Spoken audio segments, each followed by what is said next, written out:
Hello everyone, physics educator channel में आपका स्वागत है।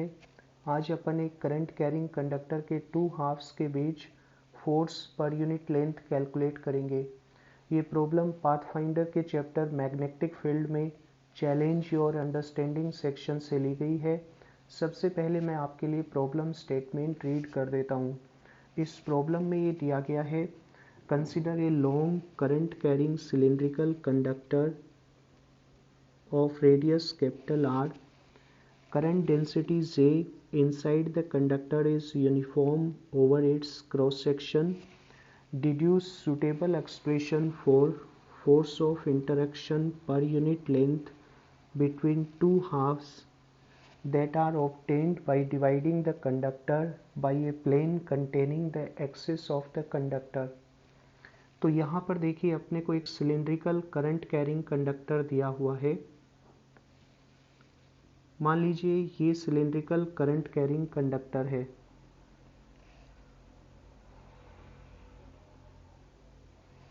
कंडक्टर की रेडियस अपने को दी हुई है कैपिटल आर। ये रेडियस अपने को दी हुई है कैपिटल आर। ये मान लेते हैं कंडक्टर की एक्सिस है।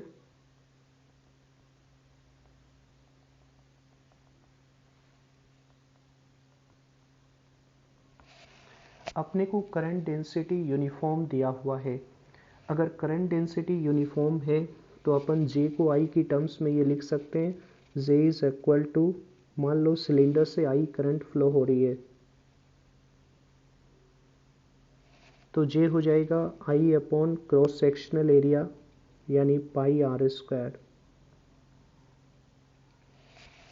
इस प्रॉब्लम को सॉल्व करने के लिए अपने को ये पता होना चाहिए कि सिलिंड्रिकल कंडक्टर की एक्सिस से r डिस्टेंस पर सिलेंडर के अंदर मैग्नेटिक फील्ड का एक्सप्रेशन क्या होगा। तो इस सिलेंडर की एक्सिस से r डिस्टेंस पे अगर एक पॉइंट ले लेता हूँ P, तो यहाँ पे मैग्नेटिक फील्ड का एक्सप्रेशन ये होगा B is equal to mu naught I R upon 2 pi R square. मैं J की टर्म्स में इसको ये लिख सकता हूँ, mu naught J R upon 2। अब देखिए अपने को एक प्लेन के थ्रू इस सिलेंडर को दो हाफ्स में डिवाइड करना है। This plane must contain the axis of the cylinder. तो अपन यहाँ पे सिलेंडर को दो हाफ्स में डिवाइड कर देते हैं।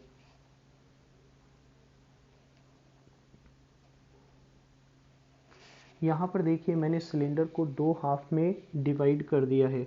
मैं कोऑर्डिनेट सिस्टम इस तरह से चूज़ कर लेता हूँ। सिलेंडर की लेंथ के अलोंग मैं ले लेता हूँ जेड एक्सिस और इस क्रॉस सेक्शन के पैरेलल इधर मैं ले लेता हूँ एक्स एक्सिस। सिलेंडर की लेंथ के परपेंडिकुलर इधर ले लेते हैं वाई एक्सिस। तो अपन ने एक्स जेड प्लेन के थ्रू सिलेंडर को दो हाफ में डिवाइड कर दिया है। अब अपने को हर हाफ के यूनिट लेंथ पर कितना फोर्स लगेगा दूसरे हाफ की वजह से, वो अपने को कैलकुलेट करना है।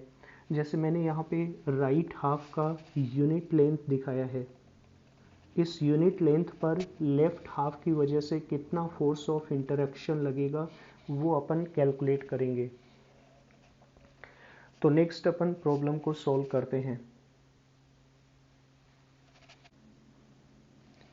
यहाँ पर मैंने सिलेंडर का क्रॉस सेक्शनल एरिया दिखाया है। इस सिलेंडर को एक्स जेड प्लेन दो हाफ में डिवाइड कर रहे हैं। ये एक्स जेड प्लेन है जो सिलेंडर को अपर हाफ और लोअर हाफ में डिवाइड कर रहा है।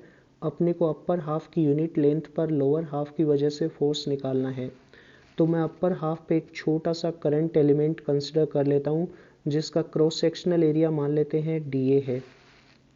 अपने को ये दिया हुआ है करंट डेंसिटी यूनिफॉर्म है और इसकी वैल्यू है J। मान लेते हैं इस क्रॉस सेक्शन पे करंट डेंसिटी की डायरेक्शन आउटवर्ड है। तो इस एलिमेंट से कितना करंट फ्लो कर रहा होगा उसको मैं DI से रिप्रेजेंट कर देता हूँ। DI हो जाएगा J into DA। Unit area से करंट फ्लो कर रही है J, तो DA एरिया से करंट फ्लो करेगी J इंटू DA। अब इस एलिमेंट की लोकेशन पे मैग्नेटिक फील्ड किधर पॉइंट करेगा वो अपन डिसाइड करेंगे। तो करंट कैरिंग कंडक्टर की वजह से magnetic field line anti clockwise direction में पॉइंट करेंगी। अंदर मैग्नेटिक फील्ड लाइन इस टाइप से रहेंगी। तो अगर एलिमेंट की लोकेशन पे मैग्नेटिक फील्ड लाइन देखें तो मैग्नेटिक फील्ड लाइन सर्कुलर होंगी और एंटी क्लॉकवाइज होंगी। एलिमेंट की लोकेशन पे मैग्नेटिक फील्ड पता करने के लिए अपन इस मैग्नेटिक फील्ड लाइन पे टेंजेंट ड्रॉ कर देते हैं। टेंजेंट मैग्नेटिक फील्ड की डायरेक्शन को डिनोट करेगी। तो अपन ये कह सकते हैं कि एलिमेंट की लोकेशन पे मैग्नेटिक फील्ड इधर की ओर पॉइंट करेगा, यानी ये थीटा कैप की डायरेक्शन में होगा। तो मैं बी वेक्टर को ये लिख सकता हूँ, B vector is equal to B theta cap. यहाँ पे बी तो मैग्नेटिक फील्ड का मैग्नीट्यूड है। अपने को ये पता है कंडक्टर के सेंटर से आर डिस्टेंस पे, यानी सिलेंडर की एक्सिस से आर डिस्टेंस पे मैग्नेटिक फील्ड का एक्सप्रेशन ये होगा mu naught J R upon to theta cap. अब इस एलिमेंट के ऊपर फोर्स कितना लगेगा, तो फोर्स को मैं डी एफ वेक्टर से डिनोट कर देता हूँ। फोर्स का एक्सप्रेशन ये होगा d I into L vector cross B vector. अपन ने यूनिट लेंथ का एलिमेंट कंसिडर किया है, तो एल वेक्टर का मैग्नीट्यूड तो हो जाएगा 1 मीटर और इसकी डायरेक्शन होगी जेड एक्सिस। तो मैं डायरेक्शन को के कैप से डिनोट कर देता हूँ। तो एल वेक्टर हो जाएगा के कैप के बराबर। अब L vector cross B vector क्या होगा, तो L vector cross B vector देखिए, इसको ये लिख सकते हैं एल वेक्टर और बी वेक्टर के बीच एंगल तो 90 डिग्री है, क्योंकि यहाँ पे देखिए एल वेक्टर तो आपका आउटवर्ड डायरेक्शन में है जबकि बी वेक्टर इस प्लेन में इधर की ओर पॉइंट कर रहा है। तो दोनों के बीच एंगल 90 डिग्री होगा। अपन इसको ये लिख सकते हैं एल बी साइन 90। अब इसकी डायरेक्शन पता करने के लिए मैं यहाँ पे एक डायग्राम आपके साथ शेयर कर रहा हूँ। अगर अपन राइट हैंड की फिंगर्स को एल से बी की ओर कर्ल करें तो stretched thumb L cross B की डायरेक्शन को डिनोट करेगा। जैसे यहाँ पे देखिए मैंने राइट हैंड की फिंगर्स को एल से बी की ओर कर्ल किया है, तो stretched thumb minus R cap की ओर पॉइंट कर रहा है। इसका मतलब L vector cross B vector की डायरेक्शन माइनस आर कैप होगी।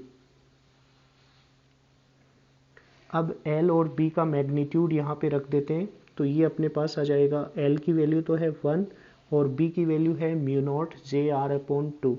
तो ये आ जाएगा minus mu naught J R upon 2 R cap. तो फोर्स का एक्सप्रेशन ये हो जाएगा d F is equal to d F vector is equal to d I की जगह रख देता हूँ J into d A into minus mu naught J R upon two R cap. R cap को अपन आर वेक्टर लिख सकते हैं, तो अपने पास ये एक्सप्रेशन आ जाएगा minus mu naught J square upon two R vector D A. अब अगर अपने को पूरे अपर हाफ पे कितना फोर्स लग रहा है, यानी अपर हाफ की यूनिट लेंथ पे कितना फोर्स लग रहा है, तो अपने को इसको इंटीग्रेट करना होगा अपर हाफ पे। तो अपर हाफ पे नेट फोर्स ये आ जाएगा F vector is equal to minus integration mu naught J square upon two R vector D A. Constant terms को तो मैं बाहर निकाल लेता हूँ, तो अपने पास ये आ जाएगा minus mu naught J square upon two integration R vector D A. अब यहाँ पे अपन एक छोटा सा कॉन्सेप्ट यूज़ करते हैं। अगर आपको एक सेमी डिस्क दी हुई है, इस टाइप की डिस्क आपको दी हुई है, तो आपको ये पता है कि इसका सेंटर ऑफ मास या सेंटर ऑफ एरिया कहाँ पे लोकेटेड होगा। इस डिस्क के लिए अगर मैं सेंटर ऑफ एरिया देखूं तो सेंटर ऑफ एरिया सेंटर से इतनी हाइट पे रहेगा। सेंटर ऑफ एरिया ये होगा 4r अपॉन 3 पाई हाइट पे। और अपन सेंटर ऑफ एरिया को इस तरह से डिफाइन कर सकते हैं, R centre of area vector is equal to integration R vector D A upon integration D A, और इसकी वैल्यू अपने पास ही आएगी 4r अपॉन 3 पाई। चूंकि सेंटर ऑफ मास या centre of area Y axis के अलोंग लोकेटेड होगा, तो मैं यहाँ पे जे कैप लगा देता हूँ। इंटीग्रेशन डी ए तो इस डिस्क का, इस हाफ डिस्क का एरिया हो जाएगा जो पाई आर स्क्वायर बाई 2 है। तो यहाँ से अपने को ये मिल जाएगा integration R vector D A is equal to pi R square by 2 into 4r upon 3 pi J cap. Pi से पाई कैंसिल हो जाएगा, ये अपने पास आएगा 2/3 r क्यूब जे कैप। ये वैल्यू अपन फोर्स के एक्सप्रेशन में पुट कर देते हैं, तो अपने पास अपर हाफ की यूनिट लेंथ पर फोर्स ही आ जाएगा। F vector is equal to minus mu naught J square upon 2 into 2/3 r cube J cap. 2 से तो 2 कैंसिल हो जाएगा, तो अपन फोर्स का एक्सप्रेशन ये लिख सकते हैं minus mu naught J square r cube upon 3 जे कैप। तो ये फोर्स का एक्सप्रेशन हो जाएगा, ये अपना आंसर रहेगा।